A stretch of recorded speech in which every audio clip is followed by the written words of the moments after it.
স্বাগতম গাইজ আপোনালোকলৈ নতুন ভিডিঅ' এটা আগবঢ়াইছোঁ। আজি মই উপস্থিত আছোঁ বাইহাটা চাৰিআলি মঙলদৈ পথত বাৰোৱাৰী দুৰ্গা পূজাত। এখন হ'ল মঙলদৈ পথত, আনখন হ'ল গড়েশ্বৰ পথত। চাওক গাইজ, বাইহাটা চাৰিআলি মঙলদৈ পথত বাৰোৱাৰী দুৰ্গা পূজাৰ লাইটিং গেট। চাওক গাইজ, মোৰ লগতে হৰিকা আছে। হৰিকাক সকলো চিনি পায়। হৰিকা দুটা নাতিনীক লৈ আহিছে। এই দুটা নাতিনী।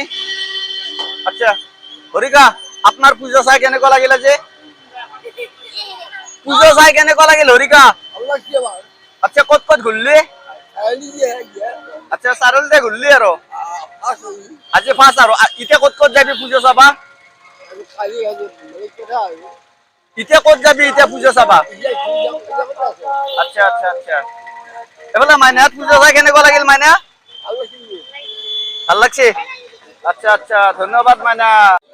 চাওক গাইজ, বাইহাটা চাৰিআলিৰ দুৰ্গা মা 122তম দুৰ্গা মাৰ এইটো আজি সকলোৱে আশীৰ্বাদ ল'বলৈ আহিছে। চাওক গাইজ, আজি সকলোৱে দুৰ্গা মাৰ আশীৰ্বাদ ল'বলৈ আহিছে।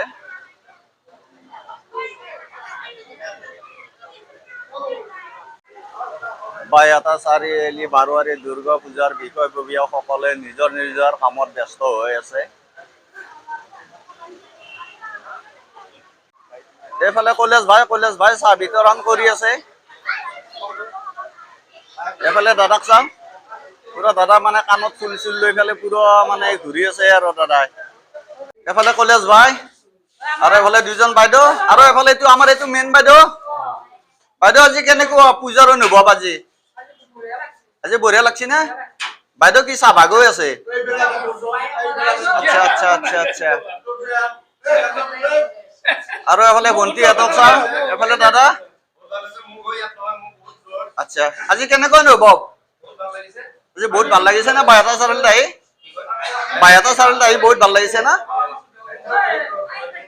এই চাওক গাইজ, এই বাইদেউহঁতে পায়স বিতৰণ কৰি আছে। আচ্ছা, দাদাৰ আজি বহুত কষ্ট হৈছে নেকি দাদা? আজি পুৰা কাম কৰি আছে। বাইদেউ আজি আপোনালোকৰ অনুভৱ কেনেকুৱা বাইদেউ? আচ্ছা আচ্ছা, ৰাইজৰ কাৰণে এইটো কষ্ট কৰিবই লাগিব না বাইদেউ? আচ্ছা আচ্ছা, এফালে দাদা আছে। দাদা কেনেকুৱা অনুভৱ আজি? বঢ়িয়া আছে না? আচ্ছা আচ্ছা। এফালে কলেজ ভাই, আজি দিনত বেপাৰত যাৱা নাই, ইয়াতে কাম কৰি আছা আজি? আচ্ছা আচ্ছা, ঠিক আছে কলেজ ভাই, ধন্যবাদ। এইফালে চাওঁ দাদাহঁতে পায়স খাই আছে। দাদা পায়সৰ সোৱাদ হৈছে নে নাই আজি? হৈছে না? এইফালে বাইদেউ বঢ়িয়া হৈছে না? আৰু এইফালে গৈ আছো। এইফালে বাইদেউ কেনেকুৱা সোৱাদ হৈছে নে নাই? এইফালে ভণ্টি ধুনীয়া। ভণ্টি, তোমালোকৰ আজি পূজাৰ অনুভৱ কেনেকুৱা? বঢ়িয়া লাগিল না? আচ্ছা আচ্ছা আচ্ছা। তোমালোকৰ কালিলৈ আহিব? তোমালোকৰ ঘৰ ক'ত? ক্ষুদ্ৰপলাহত না? আচ্ছা আচ্ছা, ঠিক আছে ভণ্টি, ধন্যবাদ। বাবু কেনেকুৱা পায়স কেনেকুৱা সোৱাদ হৈছে নে নাই? বঢ়িয়া। দাদা মিঠাইৰ কেজি কেনেকে? 140। দুই জাগাত আধা কেজি দি। এই ভাইটিটোৰ গলত দিবা লাগিব আধা কেজি, আৰু এইটো ভাইটিৰ গলত আলু দিবা লাগিব আধা কেজি। আচ্ছা, আধা কেজি দুই জাগাত দি। আচ্ছা, মিঠাই পেকিং কৰি আছে। আচ্ছা আচ্ছা আচ্ছা আচ্ছা, মিঠাই জুখি আছে আধা কেজি দুই জাগাত। আচ্ছা, আৰু আধা কেজি দিয়ক বাবু, আৰু আধা কেজি। এই আধা কেজি তোৰ লও।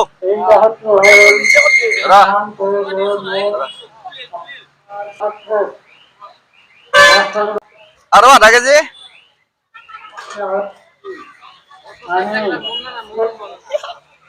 আচ্ছা,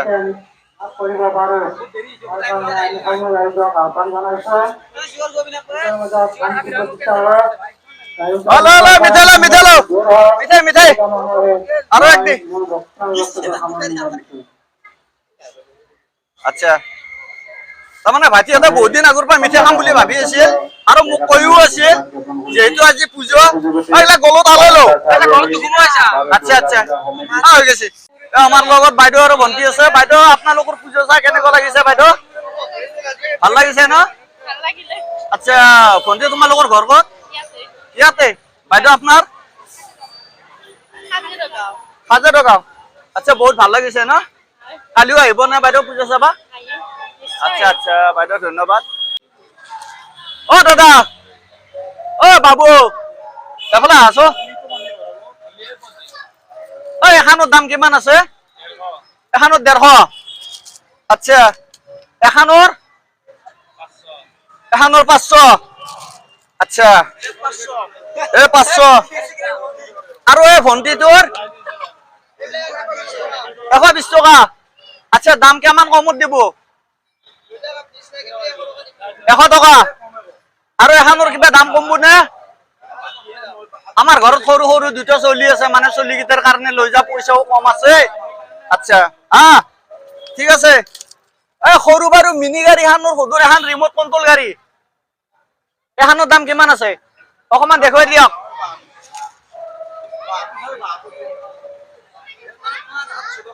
800 টকা আছে। অ আপোনাক 500 টকা দেম না, 500 টকা দিছো, আপনি দিয়ক এইখন। 500 টকা দিছে, আপনি পেকিং কৰি দিয়ক। দিছে এফালে মালিকে দিছে, পেকিং কৰি দিয়ক। আচ্ছা না পেকিং কৰি দিয়ক। টকাত লৈ ললো এইখন গাড়ী।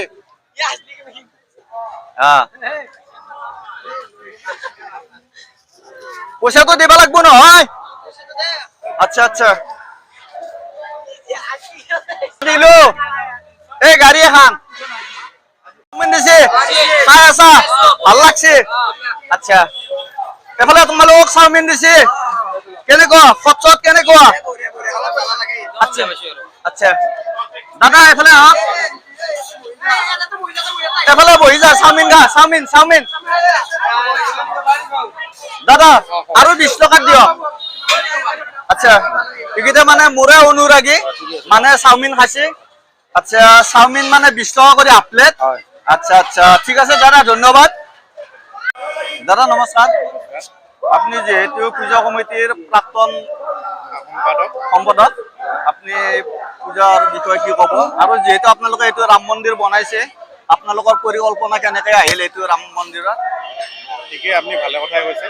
আমি বাহাটা চাৰিআলি 12 দুৰ্গা পূজা ইতিমধ্যে 122তম বৰ্ষত ধৰি দিছোঁহি, আৰু এই 122তম বৰ্ষত আমি ৰাম মন্দিৰ আৰ্হিত আমাৰ মূল মণ্ডপটো সজোৱা হৈছে। এটা আধ্যাত্মিক পৰিৱেশৰ সৃষ্টি কৰিবলৈ আমি এই মণ্ডপটো তৈয়াৰ কৰিছোঁ। বাহাটা চাৰিআলি 12 দুৰ্গা পূজা অতীজৰে পৰা আধ্যাত্মিক দিশত গুৰুত্ব প্ৰদান কৰি আহিছে, আৰু তাৰ ফলস্বৰূপেও এইবাৰো আমি আধ্যাত্মিক দিশটো বেছি হেৰি কৰিবলৈ আমি ৰাম মন্দিৰ নিৰ্মাণ কৰিছোঁ। আৰু দেখা পাইছে ভিতৰত আমাৰ ইতিমধ্যে সকলো পূজাৰ বন্দনা চলি আছে। আমি আধ্যাত্মিকৰ লগতে আমি কিছু মনোৰঞ্জনৰ ব্যৱস্থা কৰিছোঁ। গতিকে সমগ্ৰ অসমবাসী ৰাইজক আপোনালোকৰ জৰিয়তে মা দুৰ্গাৰ সকলোকে আশীষ প্ৰদান কৰক তাৰ কামনা কৰিছোঁ, আৰু বাহাটা চাৰিআলি 12 দুৰ্গা পূজা সমিতিৰ তৰফৰ পৰা শুভেচ্ছা জ্ঞাপন কৰিছোঁ। আগন্তুক দিনত সকলোৱে ভালে কুশলে থাকক, সকলোৱে মিলা প্ৰীতিৰে থাকক, তাৰ আমি কামনা কৰিছোঁ। ঠিক আছে ধন্যবাদ। চাওক গাইজ, বাহাটা চাৰিআলিৰ 12 দুৰ্গা পূজাৰ ৰাম মন্দিৰ